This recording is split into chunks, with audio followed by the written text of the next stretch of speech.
Selamat datang kembali di episode kelima, episode puncak dari perjalanan kita mengungkap rahasia Nusantara. Di episode sebelumnya, kita telah menyusuri jejak-jejak peradaban dari Atlantis hingga Lemuria dan bertanya-tanya di mana posisi Nusantara dalam semua ini. Hari ini, kita akan sampai pada sebuah kesimpulan yang mencengangkan, sebuah kesadaran baru bahwa Nusantara bukan hanya saksi bisu sejarah, tapi pelaku utama sejarah dunia purba. Mari kita mulai dengan data yang tak bisa dibantah. Data yang diakui oleh riset modern. Lihatlah Gunung Padang, situs megalitikum, yang usianya diperkirakan antara 7.000 hingga 20.000 tahun. Jauh lebih tua dari piramida Giza. Lalu, ada Gua Harimau di Sumatera, yang menunjukkan bukti kehidupan berbudaya sejak 3.000 hingga 5.000 tahun lalu. Jangan lupakan pula megalitik Pasemah, dengan arca-arca raksasanya yang diperkirakan berumur 2.000 hingga 5.000 tahun. Dan yang paling fenomenal adalah lukisan gua di Sulawesi. Dengan usia mencapai 45.500 tahun, lukisan ini diakui sebagai seni figuratif tertua di dunia. Apa artinya semua ini? Ini bukan sekadar temuan arkeologis biasa. Data-data ini memberikan kita sebuah gambaran yang jelas. Nusantara telah dihuni oleh manusia dengan kebudayaan yang tinggi, jauh lebih lama dari yang kita bayangkan. Mereka bukan sekadar pemburu penggampul primitif, tapi masyarakat yang sudah mengenal seni, spiritualitas, dan teknologi. Sekarang, mari kita bicara tentang kekuatan leluhur kita. Kekuatan ini bukanlah cerita mistik atau dongeng pengantar tidur. Ini adalah pengetahuan nyata yang telah teruji oleh waktu. Leluhur Nusantara memiliki pemahaman mendalam tentang astronomi. Mereka bisa membaca bintang untuk navigasi dan menentukan waktu tanam. Mereka adalah pelaut ulung dengan teknologi kapal yang mampu menyeberangi samudera luas, didukung oleh pengetahuan canggih tentang pemetaan angin muson yang memungkinkan mereka berdagang hingga ke Madagaskar dan pesisir Afrika. Mereka juga menguasai sistem energi alam. Lihatlah bagaimana mereka membangun candi dan situs-situs suci di titik-titik energi bumi. Mereka memahami filosofi keseimbangan, sebuah prinsip hidup untuk selalu selaras dengan alam semesta. Warisan ini tidak hilang. Warisan ini tercermin dalam kehidupan kita sehari-hari. Seringkali tanpa kita sadari.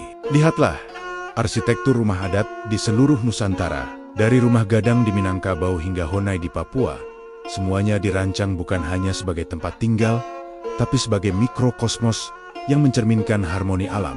Desainnya tahan gempa, sejuk, tanpa pendingin udara, dan menyatu dengan lingkungan. Perhatikan teknologi terasering subak di Bali, sebuah sistem irigasi yang diakui sebagai warisan dunia oleh UNESCO. Ini bukan sekadar cara mengairi sawah, tapi sebuah manifestasi dari filosofi Trihita Karana keseimbangan antara manusia, alam, dan Tuhan. Ada juga ritual-ritual kuno seperti mohon hujan, yang bukan sekadar doa, tapi sebuah upaya komunal untuk menjaga siklus air. Tarian-tarian kita, seperti tari kecak atau tarian perang dari Sumba, seringkali merupakan tarian kosmologi yang menceritakan penciptaan alam semesta dan hubungan manusia dengan kekuatan ilahi. Bahkan, orientasi candi-candi besar seperti Borobudur dan Prambanan, semuanya presisi diarahkan ke pergerakan matahari dan bulan, menunjukkan pengetahuan astronomi yang luar biasa. Ini semua adalah bukti nyata, warisan hidup dari kekuatan leluhur kita. Pertanyaan besarnya adalah, jika bukti begitu melimpah dan nyata, kenapa dunia seolah mengabaikannya? Mengapa dalam buku-buku sejarah dunia, peradaban besar selalu dimulai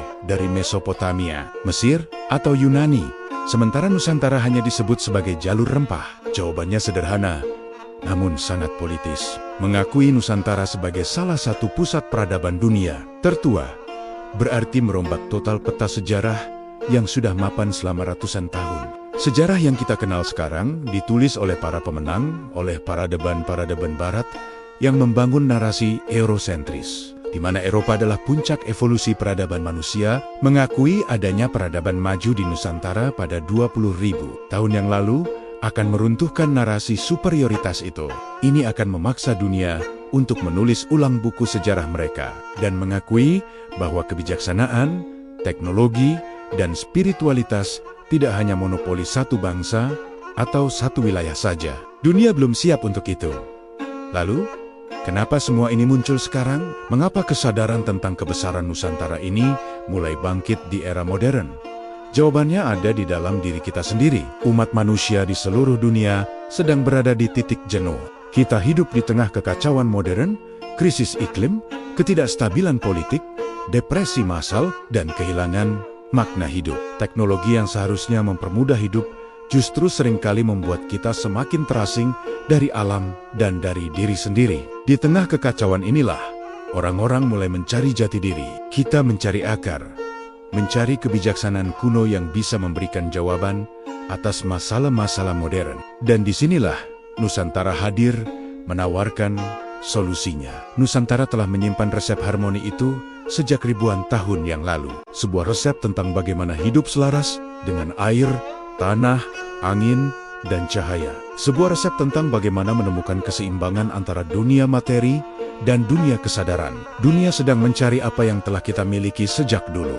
Sebagai penutup dari seluruh serial perjalanan kita, penting untuk memahami satu hal. Kebangkitan Nusantara yang kita bicarakan ini bukanlah sebuah agenda politik untuk mendirikan kekaisaran baru. Ini juga bukan sekadar romantisme masa lalu, mengagung-agungkan kejayaan yang telah lampau. Bukan itu, ini adalah kebangkitan kesadaran. Kesadaran bahwa kita, sebagai bangsa Indonesia, sebagai penghuni Nusantara, adalah keturunan dari leluhur yang luar biasa bijaksana, terhormat, dan visioner. Mereka telah meninggalkan warisan yang tak ternilai harganya. Bukan dalam bentuk emas atau kekuasaan, tapi dalam bentuk kebijaksanaan hidup. Tugas kita sekarang bukanlah untuk meniru masa lalu secara buta, tapi untuk menyalakan kembali api kebijaksanaan itu.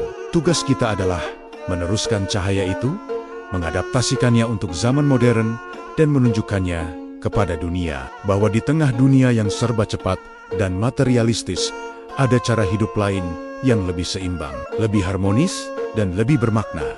Itulah warisan, kekuatan, dan takdir Nusantara. Terima kasih telah menemani perjalanan ini. Jangan lupa untuk subscribe, agar kita bisa terus belajar dan bangkit bersama. Sampai jumpa.